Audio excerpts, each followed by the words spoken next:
감히 내 돈을 넘봐. 내 남편 돈이야. 당신은 전처고 알아들어. 대낮 호텔 로비에서 젊은 여자가 나이든 여자 얼굴을 가방으로 위협한다. 도대체 무슨 일이 일어나고 있는 것일까요? 이야기 시작 전 좋아요, 구독 부탁드려요. 이야기를 듣고 있는 곳을 댓글로 남겨주세요. 행복한 일만 가득하길 기도합니다. 서울 한복판, 유리로 된 호텔 로비가 저녁 햇빛을 반사하고 있었다. 사람들은 그 빛을 성공이라고 불렀다. 그 성공이 오늘 한 남자의 목까지 차올라 숨을 막힐 줄은 아무도 몰랐다. 강우진은 로비를 가로질러 걸었다. 제게 1위 우진그룹 회장, 30의 판을 깔고 40의 판을 뒤집고 60의 판 자체를 들고 다니는 사람. 그의 발걸음엔 늘 단 하나의 규칙이 있었다. 감정은 사치다. 오늘도 그래야 했다. 오늘은 우진재단 장학금 전달식. 카메라가 있고 기자가 있고 박수 소리가 있고 박수 소리보다 더 큰 계산이 있었다. 그런데 로비의 중앙 샴페인 잔들이 놓인 테이블 너머로 보이는 장면이 우진의 규칙을 흔들었다. 사람들 틈 속에서 한 여자가 멈춰 서 있었다. 검은 원피스에 흰 난초 브로치. 화려하지 않은데 이상하게 눈이 가는 사람. 그 여자의 이름은 이서정이었다. 우진의 전처. 그리고 그 앞을 막아 선 여자가 있었다. 우아한 미소, 흠잡을 데 없는 자세, 손끝까지 내가 이 공간의 주인이라는 태도. 현 아내 윤채린. 채린이 서정이 앞에서 잔을 살짝 들어 보였다. 샴페인 거품이 가벼운 종소리처럼 올라왔다. 여기까지 오셨네요. 서정은 고개를 숙였다. 초대장이 와서요. 재단 쪽에 전달할 자료가 있어서. 자료? 채린이 그 단어를 한 번 더 굴렸다. 마치 맛이 없는 음식을 씹듯이. 이런 자리에서 자료 얘기. 역시 이서정 씨답다. 주변 사람들이 눈치를 보며 멈칫했다. 그 눈치가 만드는 침묵은 누군가에게는 칼이 되었다. 서정은 손에 든 서류 봉투를 더 꼭 쥐었다. 행사 방해할 생각은 없습니다. 담당자에게만. 담당자? 채린의 웃음이 조금 더 커졌다. 여기 담당자는 회장님이죠. 이 재단도, 이 건물도, 이 사람들도 다 회장님 책임이거든요. 서정의 얼굴이 잠깐 굳었다. 하지만 그녀는 아무 말도 하지 않았다. 말해봐야 이 자리에선 말이 소리로 인정받지 못한다는 걸 알고 있는 사람의 표정이었다. 그때 우진이 로비에 들어섰다. 경호원들이 먼저 길을 열었고 사람들의 시선이 동시에 그쪽으로 쏠렸다. 카메라 셔터 소리가 빗방울처럼 터졌다. 회장님 오십니다. 누군가 속삭였고 누군가는 고개를 숙였다. 그리고 채린은 그 찰나를 놓치지 않았다. 채린이 서정의 앞에 한 걸음 더 다가갔다.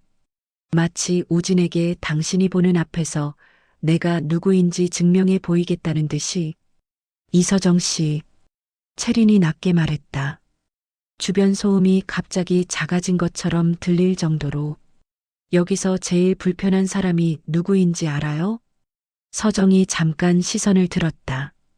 채린의 립스틱은 완벽했고 완벽함은 보통 잔인했다. 당신이에요. 항상. 채린이 미소 지었다. 남의 인생 한복판에 서 있는 사람. 서정의 손이 떨렸다. 그 떨림을 채린은 놓치지 않았다. 사람을 무너뜨리는 데 필요한 건 큰 소리가 아니라 작은 확신이었다.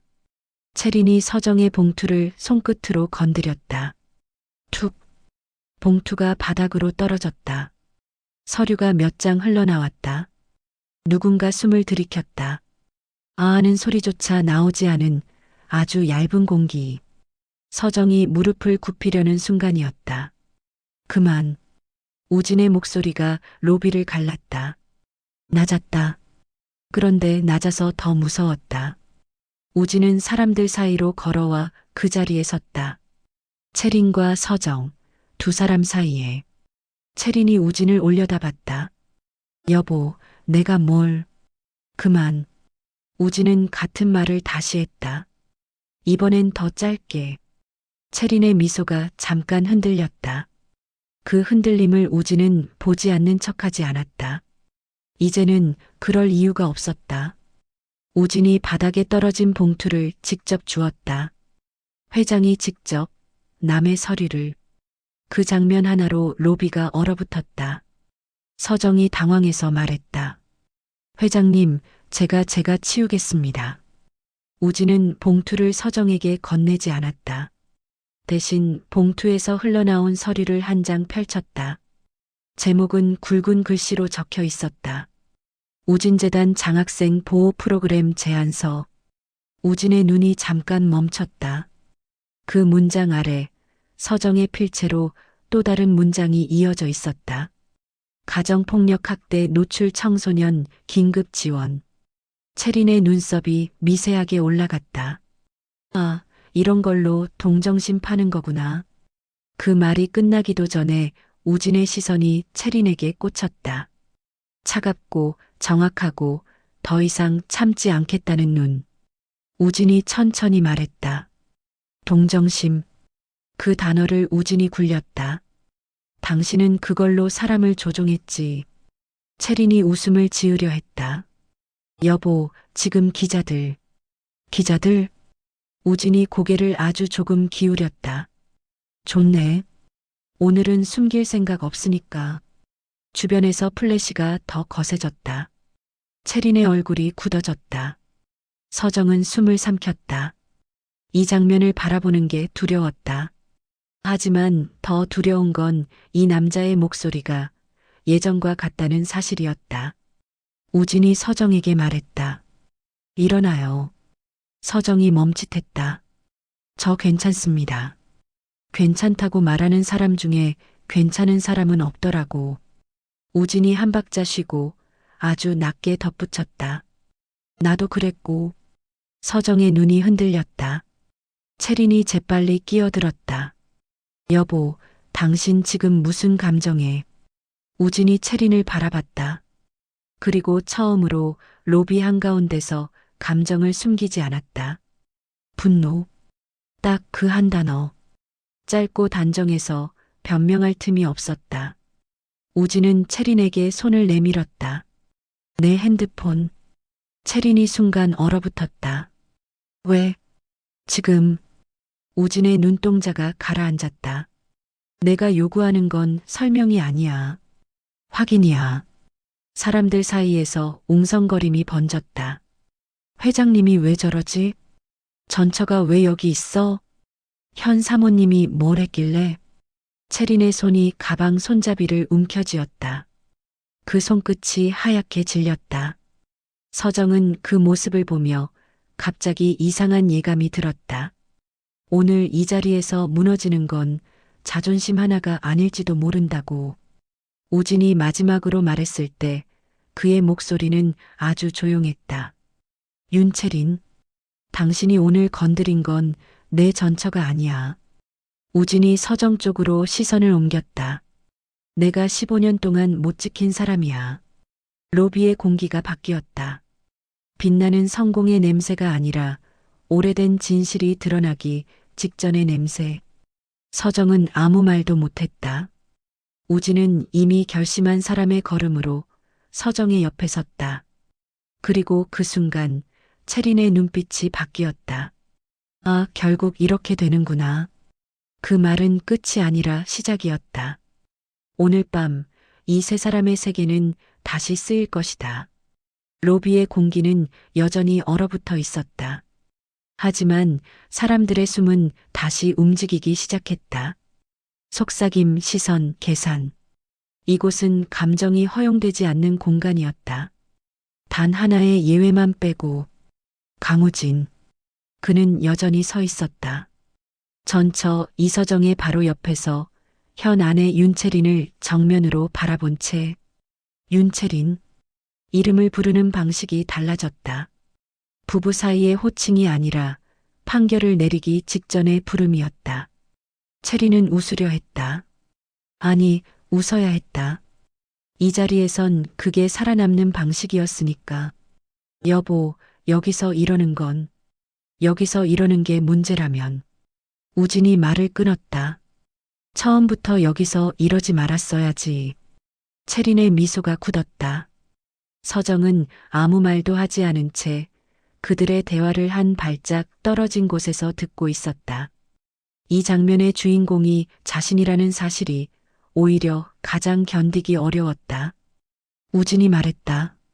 사람들 물려. 짧은 짓이었다. 김비서가 반박자 늦게 반응했다. 회장님? 행사 잠시 중단. 기자들은 로비 밖으로. 순간 술렁임이 번졌다. 누군가는 항의하려 했고 누군가는 눈치를 봤다. 하지만 강우진의 결정은 늘 같았다. 한번 내려지면 바뀌지 않는다. 로비가 비워졌다. 완전히는 아니었지만 적어도 숨길 수 없는 진실을 꺼내기엔 충분히 조용해졌다. 체린이 낮게 웃었다. 이 정도면 충분히 망신 주셨어요. 망신? 우진의 시선이 서정에게 잠깐 머물렀다.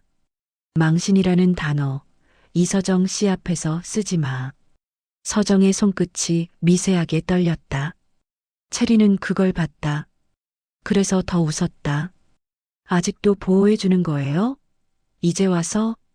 그 말에 우진의 표정이 처음으로 크게 흔들렸다. 분노보다 더 깊은 감정, 후회였다. 이제 와서가 아니라 우진이 천천히 말했다. 이제야. 그 한 단어가 로비에 떨어졌다. 체리는 고개를 끄덕였다. 마치 모든 퍼즐이 맞춰졌다는 사람처럼. 그래서 이 사람을 불렀군요. 체린이 서정을 가리켰다. 이 행사에, 이 많은 사람들 앞에. 서정이 고개를 들었다. 그건 아니에요. 우진이 대신 말했다. 부른 건 나야. 서정의 눈이 크게 흔들렸다. 회장님, 그건 서정 씨. 우진의 목소리는 낮았지만 단호했다. 오늘만큼은 내가 설명할게. 체린이 코웃음을 쳤다. 설명? 15년 전에도 설명은 안 했잖아요. 그 말에 서정의 얼굴이 하얗게 질렸다. 우진은 잠시 눈을 감았다. 그리고 아주 천천히 숨을 내쉬었다. 그때는 도망쳤지. 서정은 그 말을 듣는 순간 귀가 멍해졌다. 그날의 기억이 떠올랐다. 비 오는 밤. 아무 말도 없이 서류만 남기고 돌아선 남자. 미안하다는 말조차 없었던 이혼. 당신이 떠난 이유. 체린이 말했다. 아직도 그 여자 때문인 줄 알았어요. 우진이 고개를 저었다. 아니, 그가 서정을 보며 말했다. 그때 내가 떠난 이유는 내가 너무 비겁했기 때문이야. 서정의 눈에 눈물이 맺혔다. 하지만 떨어지지 않았다. 이미 너무 많은 밤을 혼자 울어버린 사람이었다. 체린의 목소리가 날카로워졌다. 그래서 지금 와서 무슨 말을 하고 싶은 거예요? 우진이 가방에서 서류 하나를 꺼냈다. 두껍지 않았다. 하지만 무게는 그 어떤 계약서보다 무거웠다. 이서정 씨가 지난 3년간 우리 재단에 익명으로 보낸 제안서들. 서정이 숨을 들이켰다. 체린의 눈이 서류로 쏠렸다. 가정폭력 피해 청소년. 우진이 읽었다. 시설에서 도망친 아이들. 법의 보호밖에 있는 아이들. 우진의 손이 멈췄다. 이 서류들 전부 같은 필체야. 체린이 서류를 낚아채듯 집어들었다. 페이지를 넘길수록 그녀의 얼굴이 굳어갔다. 이걸 당신이? 서정은 고개를 끄덕였다. 아이들 상담 봉사하면서요. 제 이름으로는 힘들어서. 체린이 비웃듯 말했다. 그래서 회장님 동정심을 자극한 거군요. 그 순간 우진의 분노가 처음으로 완전히 드러났다. 동정심? 우진이 한 발 다가섰다. 당신은 아직도 사람의 선의를 그렇게밖에 못 보나? 체린이 움찔했다. 우진은 멈추지 않았다. 서정 씨는 내 전처이기 전에 아이들 앞에선 어른이야. 그 말에 서정의 어깨가 무너졌다. 그녀는 고개를 숙였고 이번엔 눈물이 떨어졌다. 채린이 조용히 말했다. 그래서 이혼이라도 하겠다는 건가요? 우진은 대답하지 않았다. 대신 핸드폰을 켰다. 윤채린, 당신 지난 6개월간 뭐 했는지 설명해 줄까? 채린의 얼굴이 굳었다. 무슨 말이에요? 우진이 화면을 보여줬다. 문자, 통화 기록, 그리고 사진 몇 장. 서정의 사무실 앞. 누군가 서류를 훼손하는 장면. 익명의 제보 메일. 채린의 손이 떨렸다. 이건 조작이에요. 확인해 봤어. 우진이 말했다. 여러 번. 로비의 공기가 다시 얼어붙었다. 이번엔 아까와 달랐다. 도망칠 수 없는 진실의 무게였다. 채린이 입술을 깨물었다. 그리고 처음으로 목소리가 낮아졌다. 그래서요? 당신 지금 나한테 뭘 선택하라는 거예요? 우진은 잠시 서정을 바라봤다. 그 시선에는 연민도 미련도 아니었다. 결심. 오늘은 선택의 날이 아니야. 우진이 말했다. 오늘은 시작이야. 채린의 눈이 가늘어졌다. 뭐의 시작이죠? 우진이 천천히 답했다. 당신이 무너지는 시작. 서정의 심장이 세게 뛰었다. 이건 끝이 아니었다. 오히려 이제 막 문이 열리고 있었다. 그리고 그 문 너머엔 15년 동안 묻혀있던 진짜 이유가 기다리고 있었다. 로비의 시계가 한 번 울렸다. 정각을 알리는 소리였지만 그 순간 누구도 시간을 의식하지 않았다. 이곳에서 흐르고 있는 건 분과 초가 아니라 15년간 묻혀있던 진실이었다. 윤채린이 먼저 입을 열었다. 그래서요. 목소리는 낮았지만 흔들림은 숨기지 못했다. 이 모든 게 그 여자 때문이라는 거죠? 강우진은 대답하지 않았다. 대신 서정 쪽으로 몸을 돌렸다. 이서정 씨. 그가 조심스럽게 불렀다. 여기까지 오게 만든 이유, 이제 말해도 됩니다. 서정의 눈이 크게 흔들렸다. 그녀는 잠시 입술을 깨물었다. 도망치고 싶었다. 늘 그래왔듯이. 하지만 이번엔 발이 떨어지지 않았다. 저는 서정의 목소리는 낮고 느렸다. 오늘 재단 때문에 온 게 아닙니다. 채린의 눈썹이 치켜 올라갔다. 그럼 뭐 때문에 왔다는 거죠? 서정은 우진을 바라봤다. 15년 전과 같은 눈빛이었다. 무언가를 말하고 싶지만 말하면 무너질까 두려운 사람의 눈. 그만두려고요. 서정이 말했다. 모든 걸. 로비의 공기가 멈췄다. 무슨 소리예요? 채린이 먼저 반응했다. 서정은 고개를 숙인 채 말을 이었다. 아이들 상담도 제안서도 재단도 다요. 제가 여기까지 오면 안 됐다는 걸 이제야 알았어요. 우진의 표정이 굳었다. 왜 이제 와서 그런 말을 합니까? 서정이 웃었다. 아주 짧게. 회장님 때문이죠. 그 말에 채린이 웃음을 터뜨렸다. 보세요. 결국 이래요. 감정에 기대서 사람을 흔들잖아요. 서정이 고개를 들었다. 이번엔 피하지 않았다. 윤채린 씨, 저 회장님 인생에 다시 들어오고 싶어서 여기 온 거 아닙니다. 채린이 비웃었다. 그럼 뭐예요? 정해, 사명감, 속죄예요. 그 단어에 우진의 숨이 멎는 듯했다. 속죄? 그가 조용히 되물었다. 서정은 천천히 고개를 끄덕였다. 15년 전 제가 떠나지 않았다면, 그날 제가 더 붙잡았다면 달라졌을까 싶어서. 채린이 날카롭게 끼어들었다. 아, 또 피해자 코스프레. 그 순간 우진의 목소리가 낮게 울렸다. 윤채린. 채린이 말을 멈췄다. 당신은 아직도 모르지. 우진이 말했다.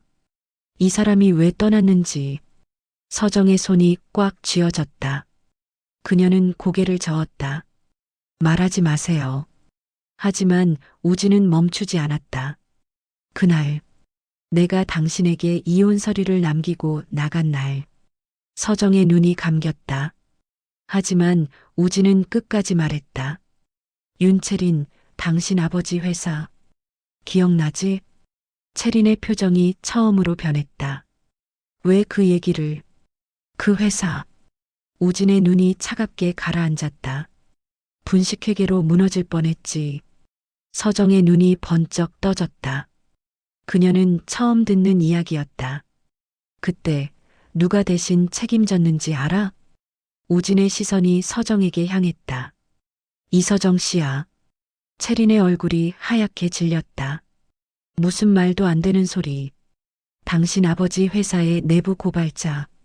그 사람이 누구인지 끝까지 숨겼지. 서정이 떨리는 목소리로 말했다. 그만하세요. 하지만 우진은 이미 멈출 수 없었다. 그 고발 때문에 서정 씨는 업계에서 완전히 배제됐어. 그게 내가 떠난 이유야. 로비의 침묵이 떨어졌다. 이번엔 누구도 숨을 쉬지 않았다. 채린이 웃으려 했지만 실패했다. 그래서 이혼한 거예요? 아니. 우진이 고개를 저었다. 그래서 지켜보지 못한 거야. 서정이 고개를 들었다. 뭐를요? 우진의 목소리가 갈라졌다. 당신이 혼자 감당하고 있다는 걸. 서정의 눈에서 눈물이 떨어졌다. 이번엔 참지 않았다. 그땐 아무도 편이 아니었어요. 채린이 날카롭게 말했다. 그래서 지금 와서 복수라도 하겠다는 거예요? 우진은 단호하게 말했다. 아니, 복수는 약한 사람들이 하는 거야. 난 정리할 뿐이야. 그는 핸드폰을 들어 올렸다. 윤채린, 당신 아버지 회사 아직도 재단 자금 흘러 들어가고 있지? 채린의 입술이 떨렸다. 그건 합법이에요. 합법처럼 포장된 것뿐. 우진이 말했다. 서정 씨가 정리한 자료 다 봤어.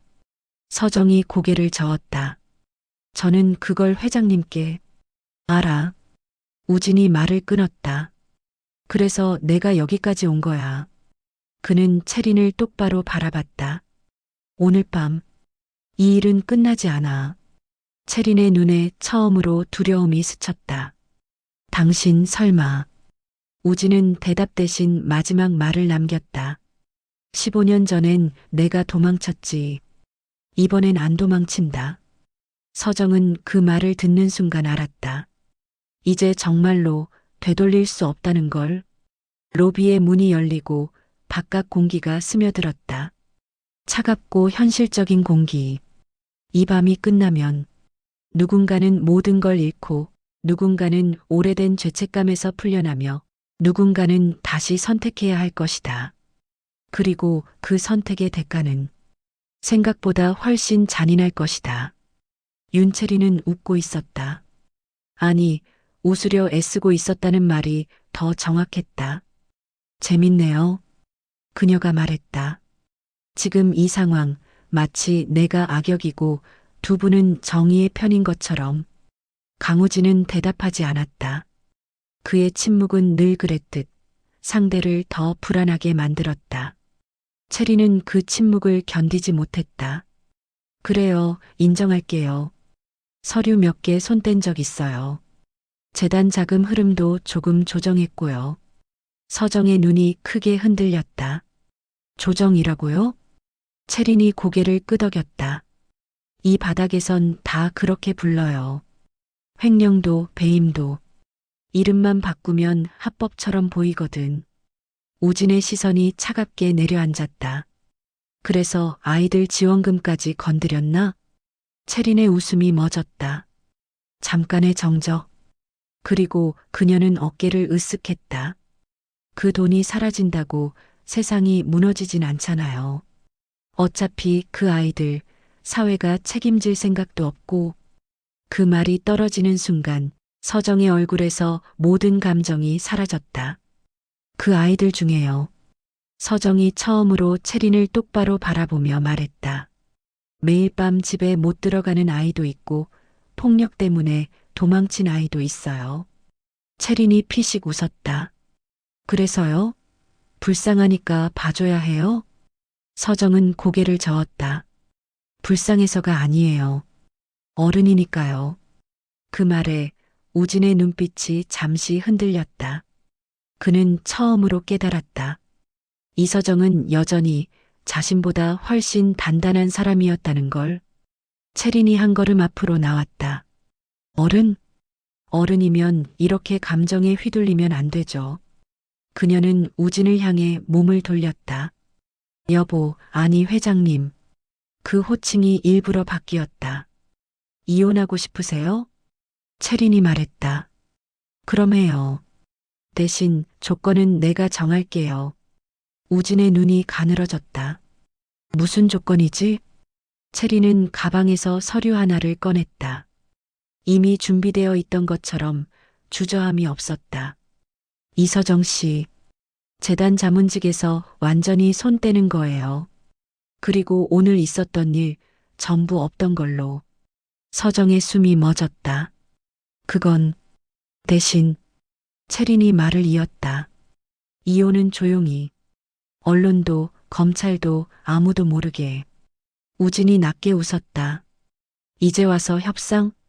협상 아니에요. 채린의 눈이 차갑게 빛났다. 협박이죠.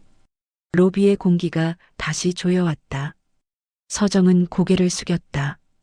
이 장면이 낯설지 않았다. 15년 전에도 누군가는 이런 방식으로 자신을 밀어냈다. 서정 씨, 우진이 그녀를 불렀다. 당신은 아무 대답도 안 해도 돼. 채린이 즉각 반응했다. 아니요. 대답해야죠. 이번엔 이 사람이 선택해야 해요. 서정의 손이 떨렸다. 그녀는 고개를 들었다. 윤채린 씨, 제가 떠나면요. 채린이 미소 지었다. 현명한 선택이죠. 당신은 계속 그 자리에 있겠죠. 서정이 말을 이었다. 아이들 지원금도 재단도 전부 당신 손에. 채린의 미소가 굳었다. 그래서요? 서정은 잠시 우진을 바라봤다. 그리고 아주 조용히 말했다. 그럼 전 다시 도망치는 거예요. 그 말에 우진의 가슴이 철렁 내려앉았다. 저 15년 동안. 서정의 목소리는 떨렸지만 흐트러지지 않았다. 도망친 적 없다고 생각했어요. 조용히 살았고 피해주지 않으려고 했고. 서정이 숨을 고르고 말을 이었다. 근데 그게 도망이더라고요. 불의를 보면서도 내가 다치기 싫어서 눈 감는 거. 채린이 비웃었다. 그래서 뭐 영웅이라도 되겠다는 거예요? 서정은 고개를 저었다. 아니요. 그냥 어른이 되려고요. 그 순간 우진이 결심했다. 이제 더 이상 이 사람에게 선택을 떠넘기지 않겠다고. 윤채린, 우진이 단호하게 말했다. 당신 조건 전부 거절한다. 채린의 얼굴이 일그러졌다. 그럼 각오하세요. 이미 했어. 우진이 말했다. 15년 전부터. 그는 김비서에게 고개를 끄덕였다. 김비서가 조용히 말했다. 회장님, 검찰 쪽에 자료 전달 완료됐습니다. 채린의 얼굴이 새하얗게 질렸다. 뭐라고요? 우진이 그녀를 바라봤다. 이제 연민은 없었다. 이건 이혼 문제가 아니야. 범죄야. 채린은 뒤로 한 걸음 물러났다. 당신, 나 이렇게 버리면 당신도 다쳐. 알아. 우진이 말했다. 그래도 해야 할 일은 해야지. 채린의 눈에 처음으로 공포가 떠올랐다. 그녀는 서정을 바라봤다. 당신도 같이 망하는 거예요. 이 사람 곁에 서는 순간. 서정은 조용히 대답했다. 이미 망한 적 있어요. 그때보다 더 나쁠 순 없어요. 로비 밖에서 사이렌 소리가 멀리서 울렸다. 아직 이곳을 향한 건 아니었지만 분명히 다가오고 있었다. 체리는 주저앉듯 의자에 앉았다. 완벽했던 얼굴이 무너지고 있었다. 우진은 서정 쪽으로 몸을 돌렸다. 이제 그만 집에 가요. 서정은 고개를 끄덕였다. 하지만 이번엔 혼자가 아니었다. 두 사람은 나란히 로비를 걸어 나갔다. 플래시는 없었다. 대신 긴 밤이 기다리고 있었다. 그리고 그 밤은 누군가에게는 끝이었고 누군가에게는 처음이었다. 다음 날 아침 서울은 평소와 다르지 않게 움직이고 있었다. 출근길 지하철은 붐볐고 커피숍은 줄이 길었으며 뉴스 알림은 여느 때처럼 울렸다. 단 하나의 기사만 빼고 속보 우진그룹 재단 자금 유용 의혹 회장 배우자 관련 수사 착수. 강우진은 그 제목을 말없이 보고 있었다. 휴대폰 화면 속 글자는 차분했지만 그 뒤에 붙을 파문을 그는 너무 잘 알고 있었다. 김 비서가 조심스럽게 말했다. 회장님, 오전 10시 검찰 출석 요청입니다. 참고인 신분이긴 합니다만. 알고 있어. 우진은 짧게 답했다. 서정은 소파에 앉아 있었다. 어젯밤 그녀는 집으로 돌아가지 않았다. 우진의 집도 자신의 집도 아닌 중간 어디쯤의 호텔 스위트룸. 창문 너머로 아침 햇살이 들어왔지만 그녀의 얼굴은 밝지 않았다. 후회하세요? 서정이 물었다. 우진은 잠시 생각하다 고개를 저었다. 늦었다는 건 후회해. 하지만 선택 자체는. 그는 말을 멈췄다. 서정은 더 묻지 않았다. 어젯밤 이후 그들 사이엔 설명보다 침묵이 많아졌다. TV 화면이 켜져 있었다. 패널들이 떠들고 있었다. 이번 사건은 단순한 부부 갈등이 아닙니다. 재벌가의 도덕성 문제로 확대될 가능성이 큽니다. 특히 회장의 전처가 내부 자료를 정리한 인물이라는 점에서. 서정은 리모컨을 내려놓았다. 꺼도 돼요. 우진은 고개를 끄덕였다. 당신 이름이 나오는 건 내가 막을게. 서정은 씁쓸하게 웃었다. 이제 와서 숨긴다고 숨겨질까요? 그녀는 이미 알고 있었다. 오늘부터 자신은 전처가 아니라 사건의 중심 인물이 된다는 걸. 그 시각 다른 곳에서는 전혀 다른 아침이 시작되고 있었다. 윤채리는 조사실에 앉아 있었다. 하얀 벽, 차가운 의자, 시계 소리만 크게 울리는 공간. 어젯밤의 호텔 로비는 꿈처럼 느껴졌다. 윤채린 씨, 검사가 서류를 넘기며 말했다. 재단 자금 흐름에 대해 설명해 주시죠. 채리는 손을 꽉 쥐었다. 회장님 지시였습니다. 그 말에 방 안의 공기가 달라졌다. 확실합니까? 네. 채리는 고개를 들었다. 모든 결정은 회장님 이름으로 이루어졌어요. 그녀의 눈에는 분노와 계산이 동시에 떠올라 있었다. 혼자 무너질 생각은 없었다. 같은 시각 우진의 집무실. 이사회가 긴급 소집됐다. 회장님, 이건 개인 문제가 아닙니다. 당분간 직무에서 물러나시는 게. 우진은 말을 자르지 않았다. 끝까지 듣고 고개를 끄덕였다. 좋습니다. 직무 정지 받아들이죠. 회의실이 술렁였다. 대신 우진이 덧붙였다.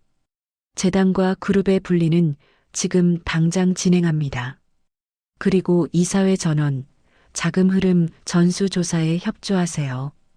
그의 목소리는 차분했지만 단호했다. 누군가는 알았다.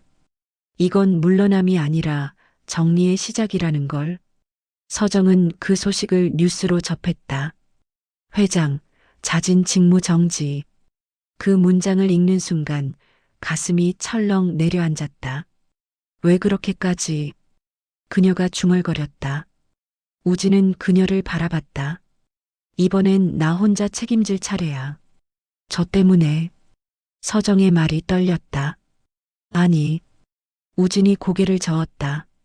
당신은 진작에 책임을 졌어. 난 이제야 내 몫을 하는 거고.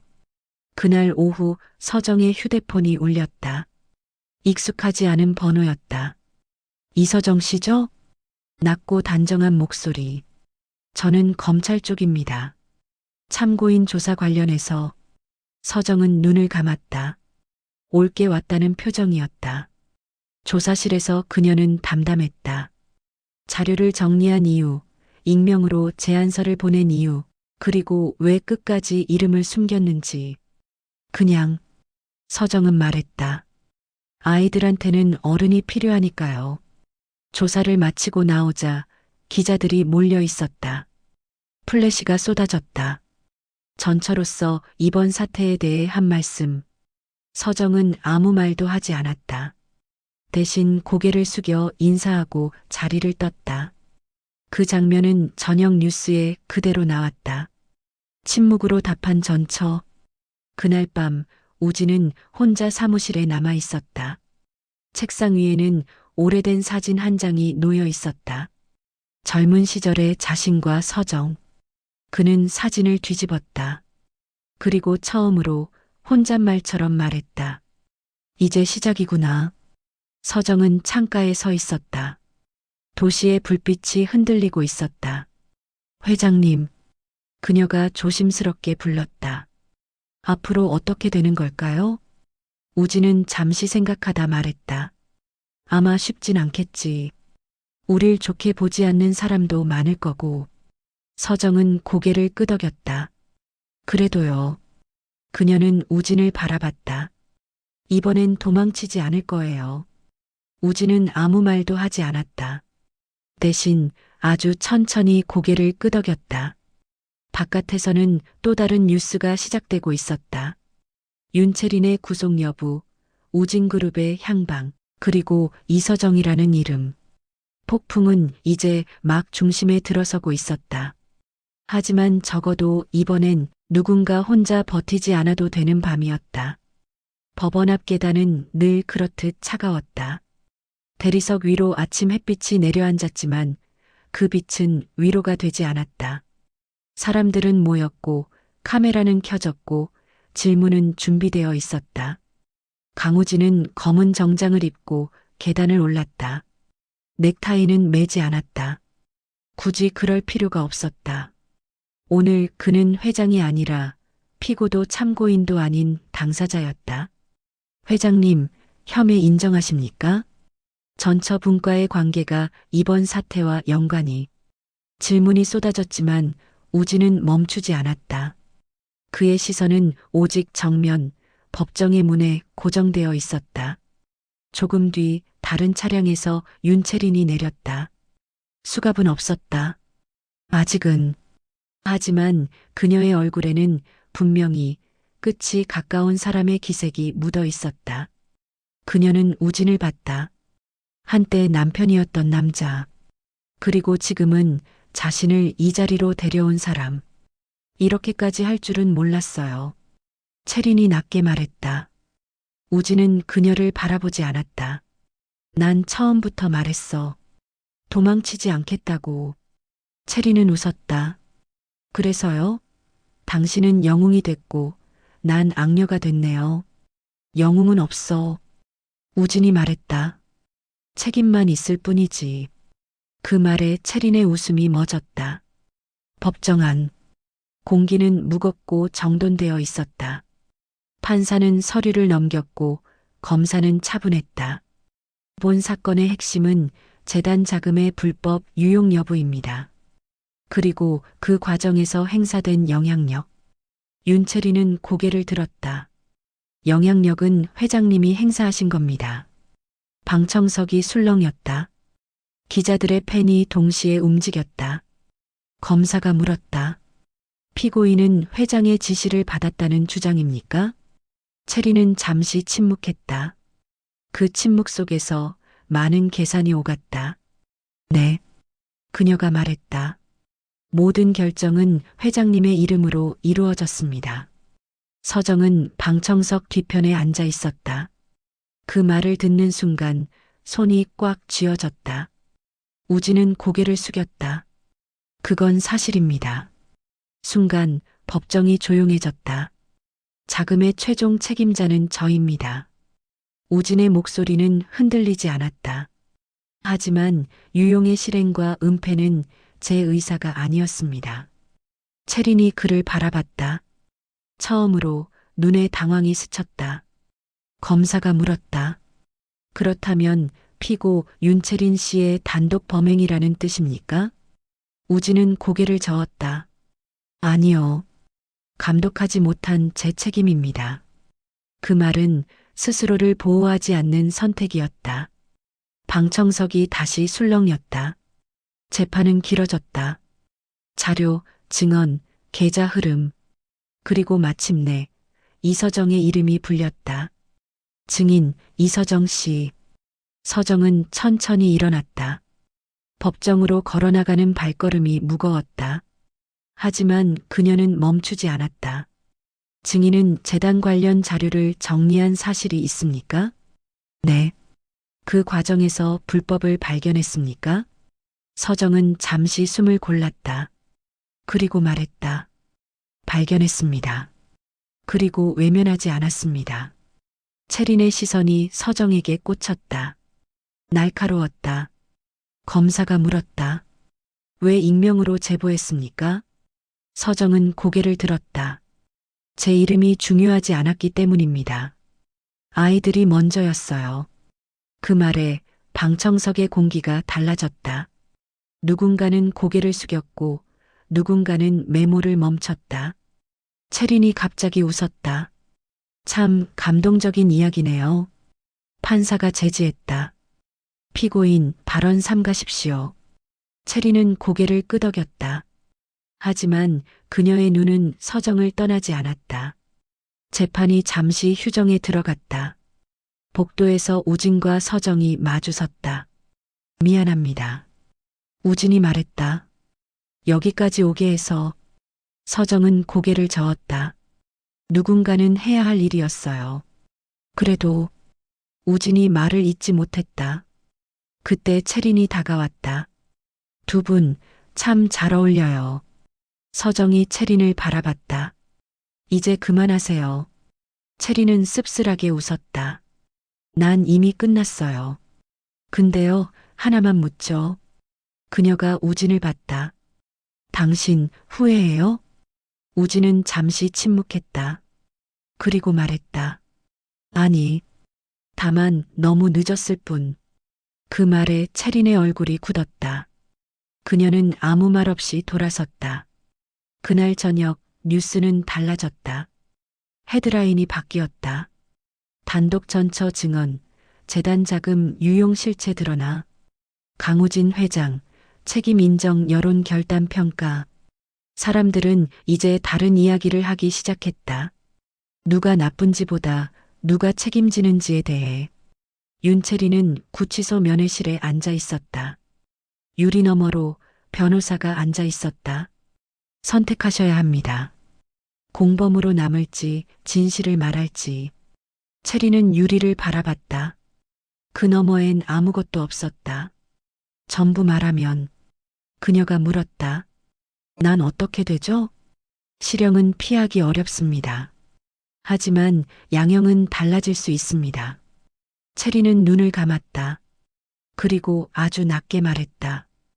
그 여자, 이서정 씨, 그 사람만은. 말을 멈췄다. 변호사가 물었다. 뭐요? 채리는 씁쓸하게 웃었다. 끝까지 어른이더라고요. 며칠 뒤 추가 공판이 열렸다. 윤채리는 진술을 번복했다. 자금 유용은 제 지시였습니다. 회장님의 개입은 없었습니다. 법정이 술렁였다. 우진이 고개를 들었다. 채리는 그를 보지 않았다. 대신 서정을 바라봤다.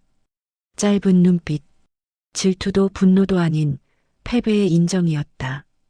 그날 밤 서정은 창가에 서 있었다. 도시는 여전히 밝았다. 우진이 다가왔다. 끝난 건 아니지만. 서정이 말했다. 방향은 정해졌네요. 우진은 고개를 끄덕였다. 이번엔 같이 가도 될까요? 서정은 잠시 생각했다. 그리고 천천히 말했다. 서두르진 말아요. 하지만 혼자는 아니어도 좋겠어요. 우진은 아무 말도 하지 않았다. 그저 고개를 끄덕였다. 밖에서는 밤이 깊어가고 있었다. 누군가는 모든 것을 잃었고 누군가는 이제야 자신을 마주하고 있었다. 그러나 그 몇 줄의 문장은 세 사람의 인생을 완전히 다른 방향으로 갈라놓았다. 윤채린, 업무상 배임 및 횡령 혐의 인정. 실형 선고. 법정 안에서 그녀는 아무 말도 하지 않았다. 울지도 소리치지도 않았다. 그저 판사의 입술이 움직이는 것을 가만히 바라보고 있었다. 마치 이미 알고 있었다는 사람처럼. 강우진은 그 자리에 서 있었다. 고개를 숙이지도 들지도 않은 채 판결이 내려지는 순간에도 그의 표정은 변하지 않았다. 사람들은 속삭였다. 저렇게 담담할 수 있나? 그래도 전 부인이잖아. 하지만 아무도 알지 못했다. 그 담담함이 수십 년을 쌓아온 후회의 무게라는 걸. 법정을 나서는 길. 기자들이 몰려왔다. 회장님, 이번 판결에 대해 한 말씀. 이제 그룹 복귀는, 전처 분과의 관계는. 우진은 멈춰섰다. 그리고 처음으로 짧게 말했다. 오늘은 판결의 날입니다. 제 입장이 아니라. 그 한마디는 그를 둘러싼 모든 질문을 멈추게 했다. 서정은 법정 뒤편 출입구로 조용히 나왔다. 사람들의 시선이 닿지 않는 곳. 그녀는 여전히 검은 옷을 입고 있었다. 하지만 이번엔 예전과 달랐다. 고개를 숙이지 않았다. 건물 밖으로 나왔을 때 공기가 달랐다. 같은 하늘, 같은 도로였지만 어딘가 가벼워진 느낌이었다. 우진이 그녀를 따라 나왔다. 둘 사이엔 잠시 말이 없었다. 이제 끝난 걸까요? 서정이 먼저 물었다. 우진은 잠시 생각하다 말했다. 사건은 끝났죠. 하지만 사람은 바로 끝나진 않더군요. 서정은 고개를 끄덕였다. 저도 그래요. 그녀는 가방에서 작은 수첩을 꺼냈다. 낡았지만 정리된 글씨들. 아이들 상담 기록이에요. 재단이랑 상관없이 제가 계속 맡기로 했어요. 우진이 그녀를 바라봤다. 힘들지 않겠습니까? 힘들죠. 서정이 담담하게 웃었다. 그래도 이번엔 숨지 않을 거예요. 그 말에 우진의 눈빛이 흔들렸다. 그는 한참을 말없이 서 있다가 말했다. 나도 이번엔 도망치지 않겠습니다. 며칠 후 우진그룹은 공식 발표를 냈다. 재단 완전 분리, 외부 감사 상시 도입, 그리고 강우진 대표이사 복귀는 무기한 연기. 사람들은 말했다. 결국 내려놨네. 그래도 이미지 회복은 했지. 하지만 우진에게 중요한 건 이미지가 아니었다. 그는 오래된 집무실을 정리했다. 책상 서랍에서 서정과 함께 찍은 오래된 사진 한 장을 꺼냈다. 젊었고 서툴렀고 서로를 너무 믿었던 시절. 그는 사진을 다시 서랍에 넣지 않았다. 대신 조용히 책상 위에 올려두었다. 윤채리는 교도소 수감 생활을 시작했다. 첫날 밤 낯선 침대에 앉아 천장을 바라보며 그녀는 처음으로 아무 계산도 하지 않았다. 내가 졌구나. 그 패배는 남자에게 진 것도 사회에게 진 것도 아니었다. 자기 자신에게 진 것이었다.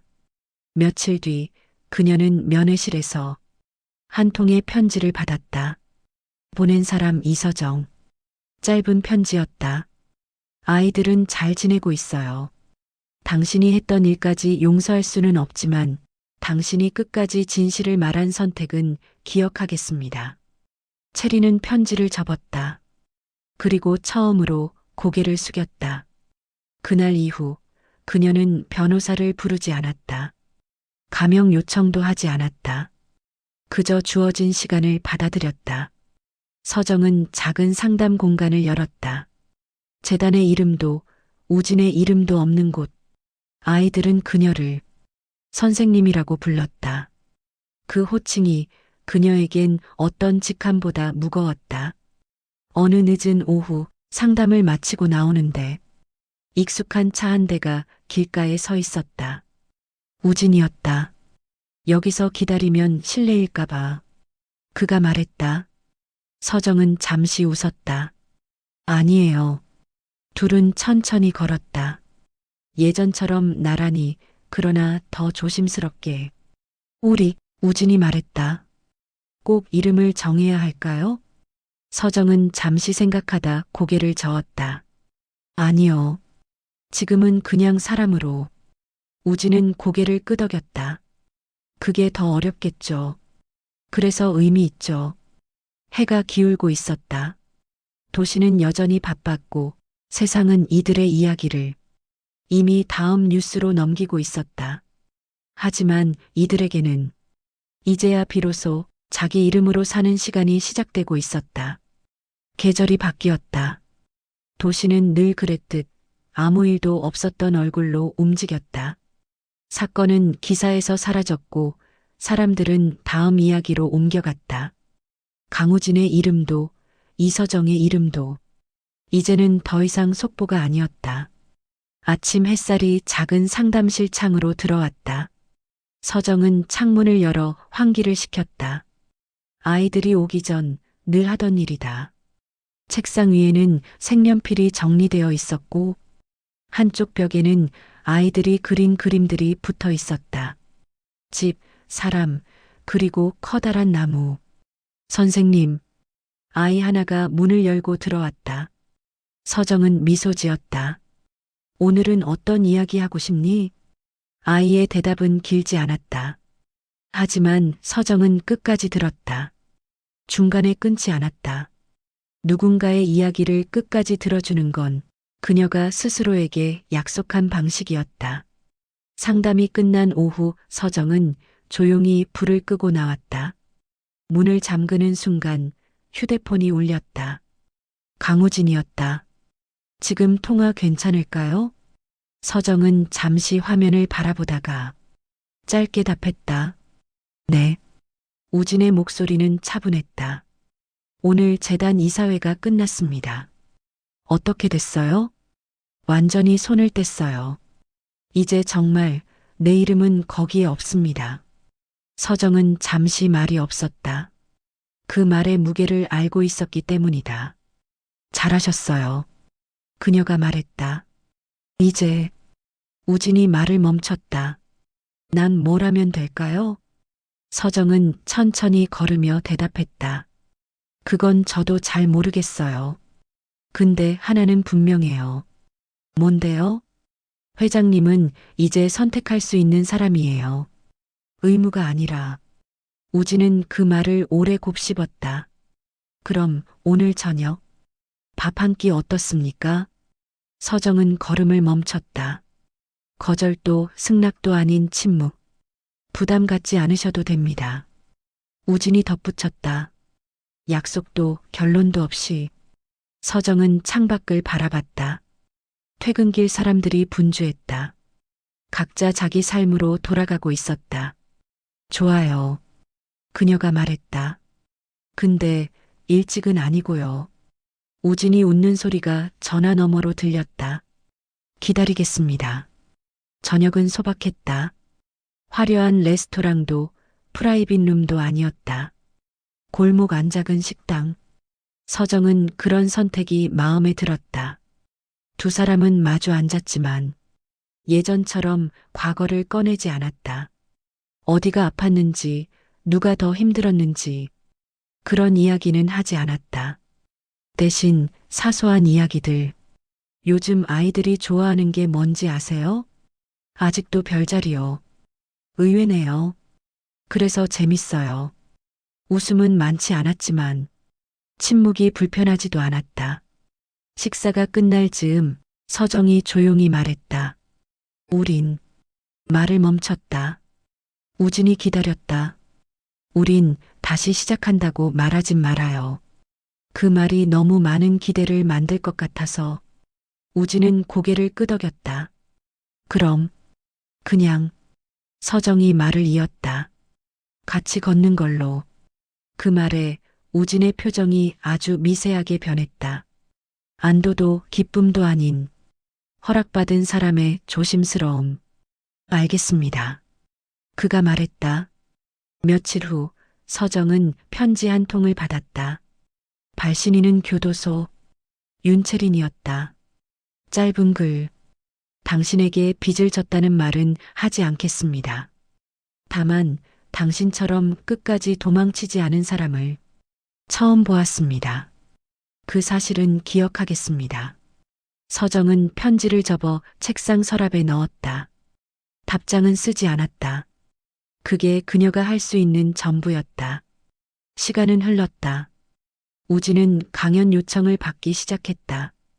경영 이야기가 아니라 책임에 대한 이야기였다. 그는 모든 요청을 받아들이진 않았다. 대신 한 곳에만 갔다. 서정의 상담실. 아이들 앞에서. 그는 회장도 유명인도 아니었다. 그저 조용히 의자에 앉아 아이들의 이야기를 듣는 어른이었다. 서정은 그 모습을 멀리서 보며 생각했다. 사람은 변할 수 있구나. 늦었더라도. 어느 날 비가 내렸다. 둘은 우산 하나를 나눠 쓰고 걸었다. 앞으로도.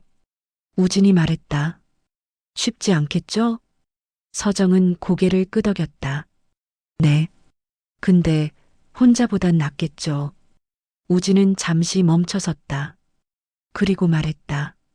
서정 씨, 당신이 아니었다면 난 끝까지 나 자신을 속였을 겁니다. 서정은 우산 아래에서 그를 바라봤다. 저도요. 당신이 아니었다면 계속 도망쳤을 거예요. 비가 잦아들었다. 도시는 다시 평소의 얼굴을 되찾았다. 두 사람은 나란히 걸었다. 손을 잡지도 놓지도 않은 채. 확실한 건 하나였다. 이 이야기는 사랑의 승리도 복수의 완성도 아니었다. 책임을 통과한 사람들이 비로소 자기 삶을 선택하기 시작한 이야기였다. 그리고 그 선택은 오늘도 계속되고 있었다.